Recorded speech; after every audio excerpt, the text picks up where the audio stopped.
पुरखन के भारत में बस संविधान चले।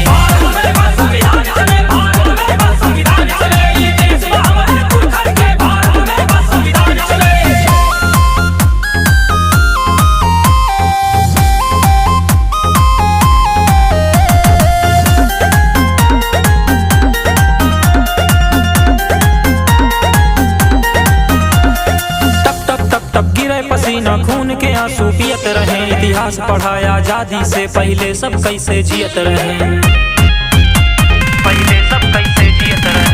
तब तब तब तब गिरे पसीना खून के आंसू पियत रहे, इतिहास पढ़ाया आजादी से पहले सब कैसे जियत रहे, सब कैसे जियत रहे। सब अपने मन के राजा बाटे, खुद से सीना तान चले। ई धरती हमरे पुरखन के भारत में बस संविधान चले।